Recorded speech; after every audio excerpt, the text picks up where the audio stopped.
This is SpaceTime Series 26, Episode 116, for broadcast on the 27th of September 2023. Coming up on SpaceTime, a new study warns that black holes are actually eating faster than previously expected.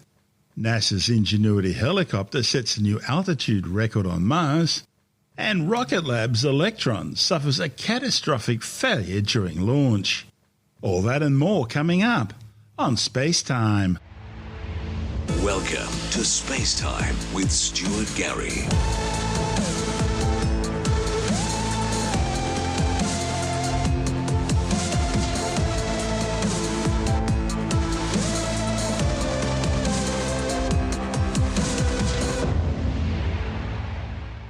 A new study is changing the way astrophysicists understand the eating habits of supermassive black holes. While previous researchers have hypothesized that black holes eat slowly, new computer simulations are suggesting that black holes actually scarf down food faster than conventional understanding suggests. The new study, reported in the Astrophysical Journal, is based on high-resolution three-dimensional computer simulations, which are showing that spinning black holes twist up the surrounding space-time, a process called frame dragging. In the process, this is ripping apart the violent whirlpool of gas, the accretion disk, that encircles and feeds the black hole. Now, this process is resulting in the accretion disk being literally torn into two separate disks, inner and outer. The black holes then devour the inner disk. Afterwards, debris from the outer disk spills inwards to refill the gap left behind by the now wholly consumed inner ring, and the eating process repeats. One cycle of this endlessly repeating eat, refill, eat process can take just a few months, and that's a shockingly fast timescale compared to the hundreds of years researchers had previously proposed. The new findings could help explain the dramatic behavior of some of the brightest objects in the universe, quasars, which can abruptly flare up and then vanish without explanation. The study's lead author, Nick Kaz from Northwestern University, says classical accretion disk theory predicts that the disk evolves slowly, but some quasars, which result from black holes eating gas on their accretion disks, appear to drastically change over timescales of just a few months. Classical accretion disk theory simply can't explain this drastic variation, but the phenomena seen in the simulations could explain this. That's because the quick brightening and dimming are consistent with the inner regions of the disk being destroyed. Accretion disks surrounding black holes are physically complicated objects, making them incredibly difficult to model. Conventional theory has struggled to explain why these disks shine so brightly and then abruptly dim, sometimes to the point of disappearing completely. Previous researchers have mistakenly assumed that accretion disks are relatively orderly. In these models, the gas and particles swirl around the black hole in the same plane as the black hole itself and in the same direction as the black holes spin. Then, over timescales of hundreds to hundreds of thousands of years, gas particles gradually spill into the black hole to feed it. Kaz says that for decades, people made the very big assumption that accretion disks were aligned to the black hole's rotation. But he says the gas that feeds these black holes doesn't necessarily know which way the black hole's spinning, so why would they automatically be aligned? And changing this alignment drastically changes the entire picture. The new computer simulation, which is one of the highest resolution simulations of accretion disks ever carried out, indicates that the regions surrounding the black hole are much messier and more turbulent than previously thought. Using Summit, one of the world's largest supercomputers located at the Oak Ridge National Laboratory, the authors carried out a three-dimensional general relativistic magnetohydrodynamic simulation of a thin tilted accretion disk. While previous simulations weren't powerful enough to include all the necessary physics needed to construct a realistic black hole, this new model included gas dynamics, magnetic fields, and general relativity in order to assemble a more complete picture. Kaz says black holes are extreme general relativistic objects that affect the space-time around them, and so when they rotate, they physically drag space-time with them. And this creates a really strong effect close to the black hole that becomes increasingly weaker with distance from the event horizon. the point of no return beyond which matter falls forever into the black hole's singularity. Frame dragging makes the entire accretion disk wobble in circles, similar to how a gyroscope precesses. But the thing is, the inner disk wants to wobble much more rapidly than the outer disk. This mismatch of focus causes the entire disk to warp, causing gas from different parts of the disk to collide. The collisions create bright shocks that violently drive material closer and closer to the black hole. As the warping becomes more severe, the innermost region of the accretion disk continues to wobble faster and faster until eventually it breaks apart from the rest of the disk. Now, according to the new simulations, both these subdisks then start evolving independently of each other. Instead of smoothly moving together like a flat plate surrounding a black hole, the subdisks independently wobble at different speeds and angles, sort of like the wheels of a gyroscope. And when the inner disk finally tears off, it precesses independently. Kaz says it precesses faster because it's closer to the black hole and because it's smaller, so it's easier to move. Now, according to the new simulations, the tearing region, where the inner and outer subdisks disconnect, is where the feeding frenzy truly begins. While friction tries to keep the two disk segments together, the twisting of space-time by the spinning black hole wants to rip it apart. So there's competition between the rotation of the black hole and the friction and pressure inside the disk. It's the tearing region where the black hole wins. The inner and outer disks collide into each other, and the outer disk shaves off layers of the inner disk, in the process pushing it further inwards. Now the two subdisks intersect at different angles. The outer disk pours material on top of the inner disk, and this extra mass pushes the inner disk towards the black hole, where it's eventually devoured. Then, the black hole's own gravity pulls gas from the outer disk towards the now empty inner region in order to refill it. Kaz says these fast cycles of eat, refill, eat potentially explain so-called changing look quasars. Quasars are the brightest objects in the universe, so extremely luminous they can be seen more than 13 billion light-years away, literally from the other side of the universe. They're actually made up of extremely luminous jets of energy and matter generated by feeding black holes and then beamed out at close to the speed of light. They're so powerful they can emit thousands of times more energy than the entire Milky Way's 400 billion stars. And changing look quasars are even more extreme. They appear to turn on and off over duration periods of just a few months. Now, that's a tiny amount of time for a typical quasar. Kaz says the inner region of an accretion disk, which is where most of the brightness comes from, can totally disappear. The system simply stops being bright, and then all of a sudden it brightens up again. And the process repeats. And that can be done over just the space of a few months. Conventional physics doesn't have any way to explain this. They can't explain why it disappears so quickly in the first place, and they certainly can't explain how it refills so quickly. So, not only do these new computer simulations potentially explain quasars, they could also answer ongoing questions about the mysterious nature of black holes. How gas actually gets into the black hole to feed it is the central question in accretion disk physics. If you know how that happens, it'll tell you how long the disk lasts, how bright it is, and what the light should look like when we observe it using telescopes. This is SpaceTime. Still to come. NASA's Ingenuity Helicopter sets a new altitude flight record, and Rocket Labs Electron explodes during launch. All that and more coming up on SpaceTime.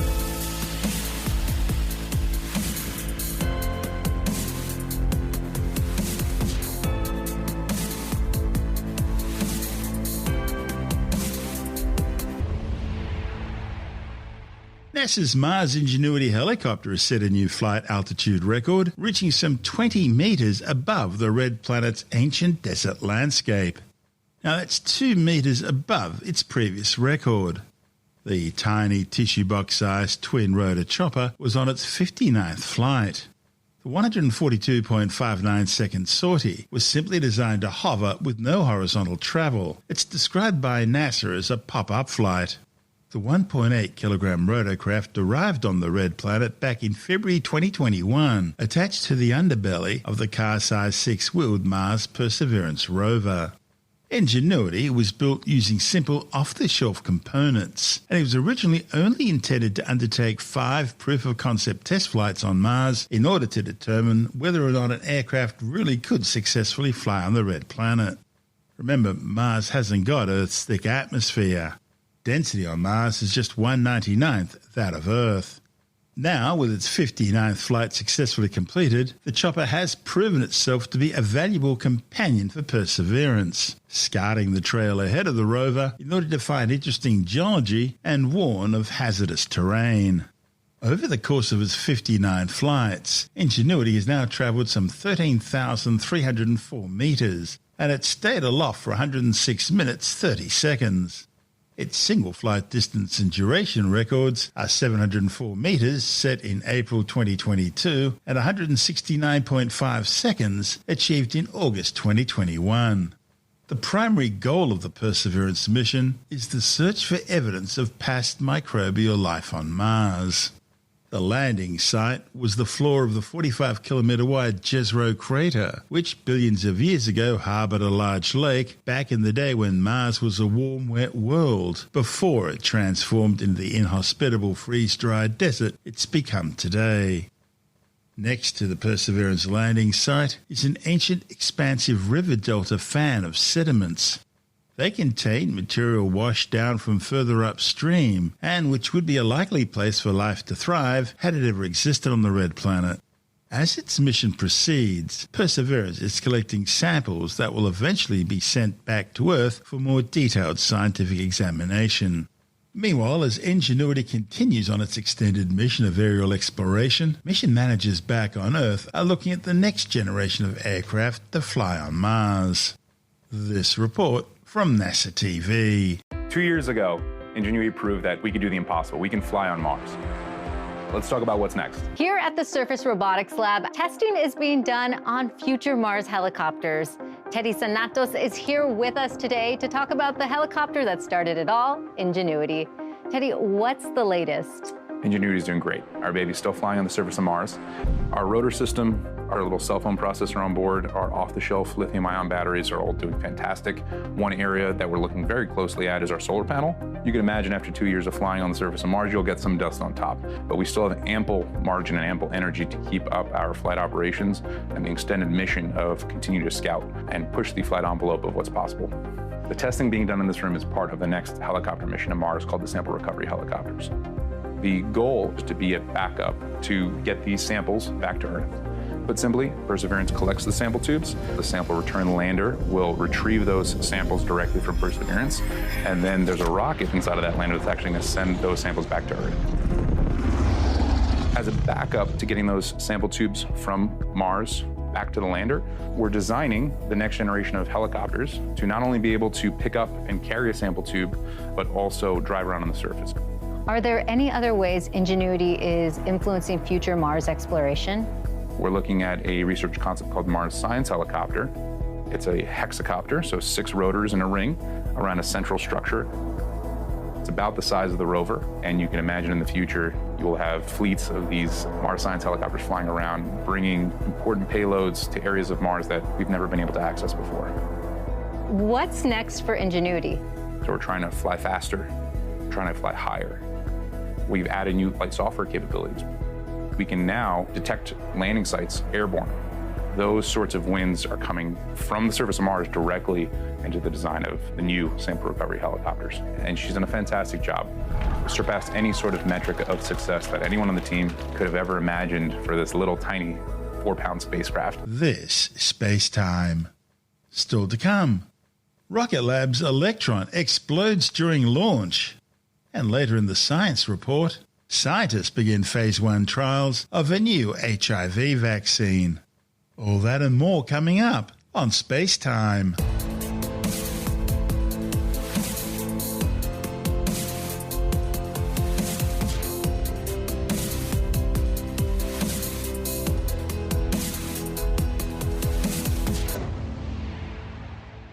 Rocket Lab have grounded all Electron missions following the failure of its latest launch from New Zealand. The We Will Never Desert You mission from Launch Complex 1 on the North Island's Mahia Peninsula was to add a second Acadia Earth imaging synthetic aperture radar satellite to Capella Space's current constellation. The spacecraft was to be placed into a 635-kilometre high orbit. The launch had already been placed on hold at T-8 minutes due to an anomaly. It was then resumed some 125 minutes later, with the countdown clock reset to T-minus 14 minutes and 35 seconds. The countdown and launch proceeded smoothly with a spectacular nighttime liftoff. Box load is complete. The system is in recirculation. Anti-geysering is disabled. Stage 1 and Stage 2 tanks are pressed. High flow engine purge enabled. 10, 9, 8, 7, 6, 5, 4, 3, 2, 1. Liftoff. Vehicles clear the pad, saving launch systems. T plus 30 seconds and our 41st Electron has lifted off from the pad at Rocket Lab's Launch Complex 1, Electron powering its way to orbit for Capella. Very soon, we will approach max Q, or maximum aerodynamic pressure, the moment that the rocket experiences the most stress as it climbs. Electron is supersonic. Approaching max Q. High voltage battery discharge is nominal. Cleared max Q. An Electron has cleared max Q. The rocket is performing nominally so far, now up to 16 kilometers in altitude as it reaches speeds of more than 2,300 kilometers an hour. Next up are 3 events in Electron's ascent that will happen in quick succession. First up, we have MECO, the moment when all 9 Rutherford engines on the first stage throttle down and then shut off completely. Very quickly after that, we'll have the separation of the first and second stages, followed by the ignition of the single Rutherford engine on Electron's second stage as the mission continues to orbit. Stage 1 propulsion holding nominal. Stand by for MECO. 15 seconds to staging. Entered burnout detect mode. MECO confirmed. Stage separation successful. However, just after first stage separation at 2 minutes 38 seconds after liftoff, telemetry data suddenly showed the velocity of the Electron upper stage decreasing rapidly as its single Rutherford vacuum engine was supposed to ignite. And all stations, we have experienced an anomaly. Please remain on station and we will investigate and action the anomaly plan. The failure has broken a string of 19 consecutive successful launches. The last failure was way back in May 2021. The mission was Rocket Lab's 41st Electron launch and its 9th flight this year. A full investigation to determine exactly what happened is now underway. This is SpaceTime.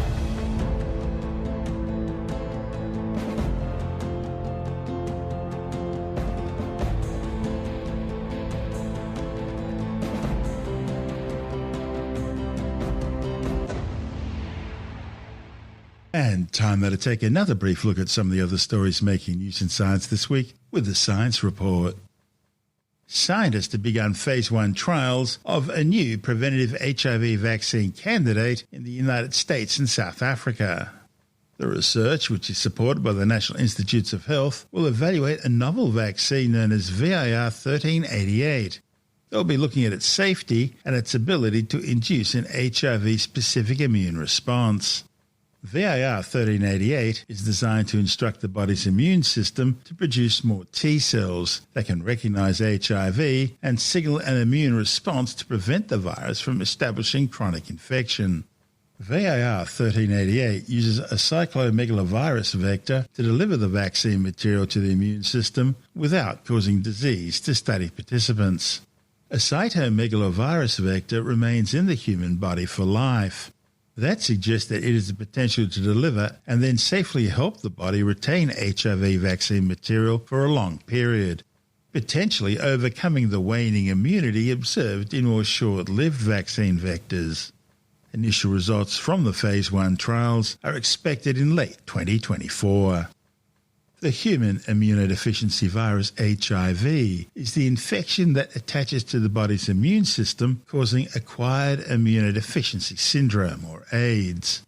It's thought to have originated from infected primates in Western Central Africa and was first identified in humans in May 1981 when a large cohort of otherwise healthy young biological males suddenly began dying from a range of unusually rare diseases.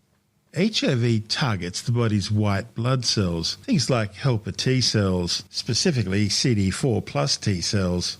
It also targets macrophages and dendritic cells, weakening and causing the progressive failure of the immune system, thereby allowing a wide range of opportunistic diseases such as tuberculosis and several types of cancers to become critical, eventually killing the patient. HIV is spread from patient to patient through body fluids.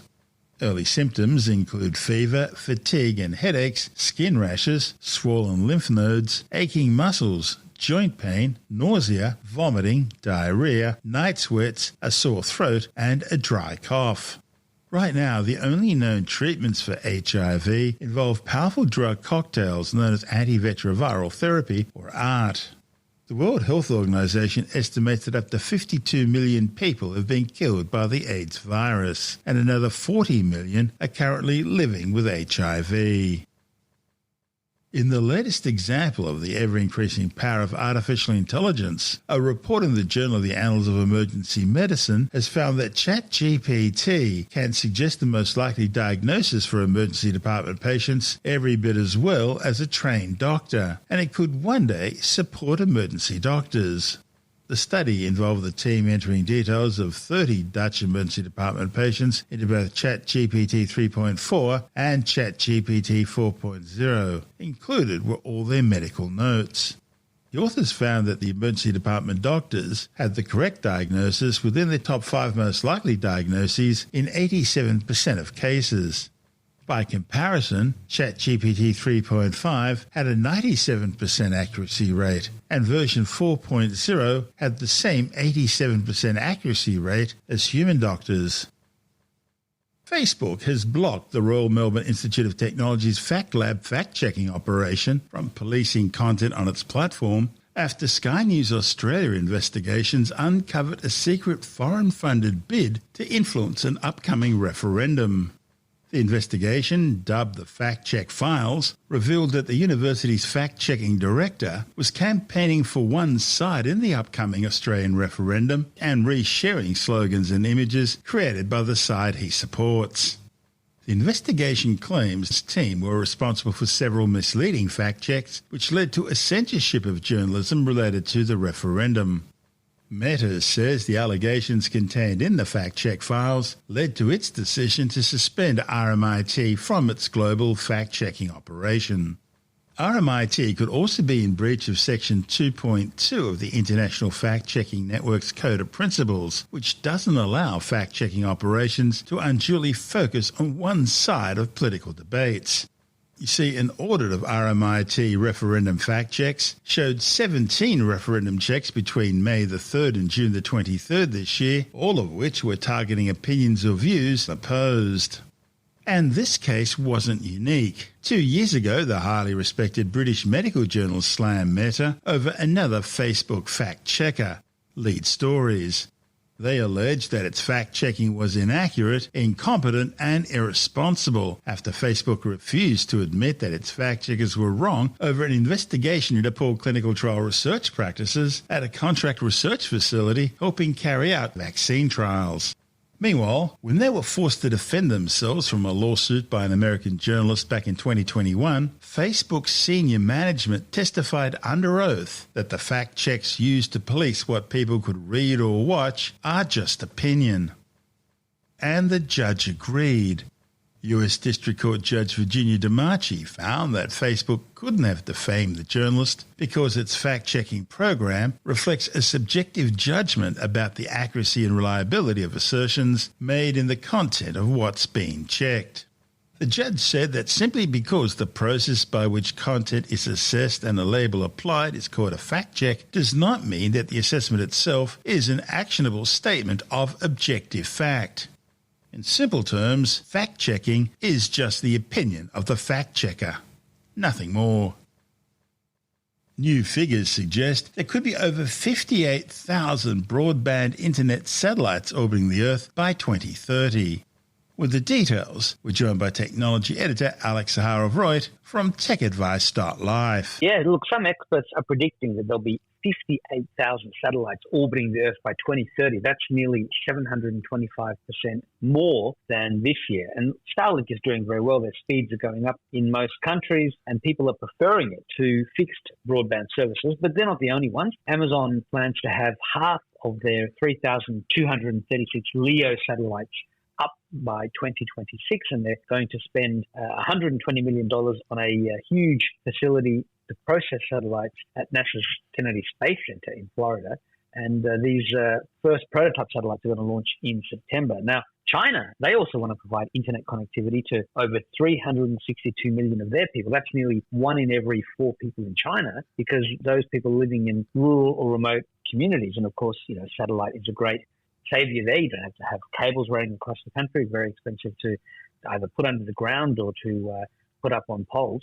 And they're looking to have their own satellite constellation with potentially over 12,000 satellites. So you can see, Elon Musk wants to have 30,000. China wants to have 12,000. Amazon wants to have nearly 3,500. So there's going to be a huge number of satellites orbiting the Earth, giving us effectively ubiquitous connectivity. And the phone companies, they also have to partner with these satellite providers, not just for 5G, but for future 6G as well. And already in Australia, for example, both Telstra and Optus, the 2 biggest carriers for mobile and NBN internet services, have done deals with SpaceX. So there's going to be a lot of activity in the sky, lots of launches. The French government have put a ban on iPhone 12s. What's the story? Well, the French are saying that the iPhone 12 is exceeding the EU limits of a specific measure known as the absorption rate, the specific absorption rate. That's the amount of radiation that the phone is sending out, and whether it's in your hand or if it's in your pocket. And obviously, if the SAR is too high, then certain authorities want to ban it. And France has done that, even though other countries are quite comfortable. Now, Apple has said that they're going to issue some sort of a software update to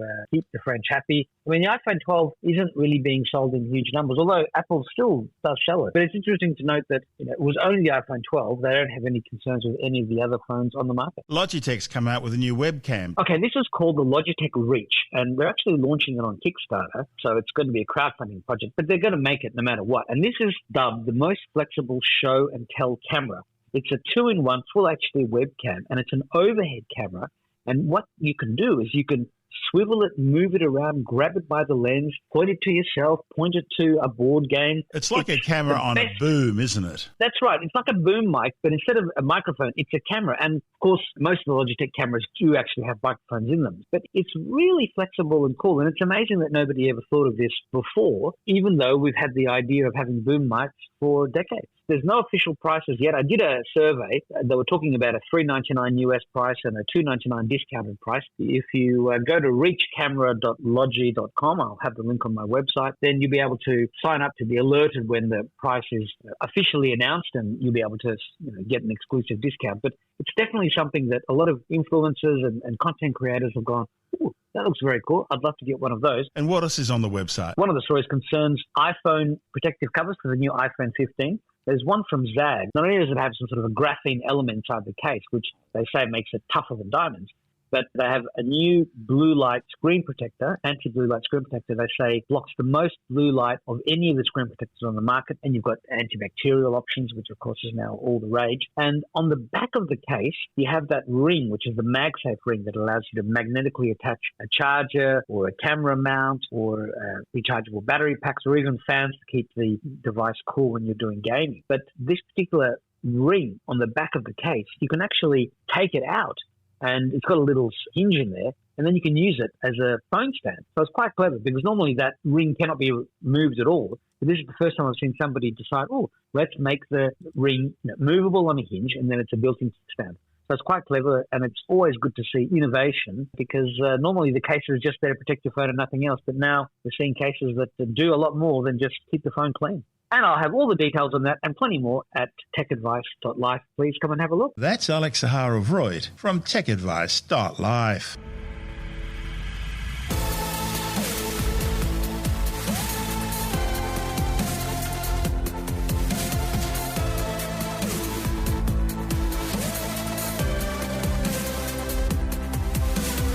And that's the show for now. SpaceTime is available every Monday, Wednesday and Friday through Apple Podcasts, iTunes, Stitcher, Google Podcast, Pocket Casts, Spotify, Acast, Amazon Music, Bytes.com, SoundCloud, YouTube, your favorite podcast download provider, and from spacetimewithstuartgary.com. SpaceTime's also broadcast through the National Science Foundation on Science Zone Radio and on both iHeartRadio and TuneIn Radio. And you can help to support our show by visiting the SpaceTime store for a range of promotional merchandising goodies, or by becoming a SpaceTime patron, which gives you access to triple-episode commercial-free versions of the show, as well as lots of bonus audio content which doesn't go to air, access to our exclusive Facebook group, and other rewards. Just go to spacetimewithstuartgary.com for full details. And if you want more SpaceTime, please check out our blog, where you'll find all the stuff we couldn't fit in the show, as well as heaps of images, news stories, loads of videos, and things on the web I find interesting or amusing.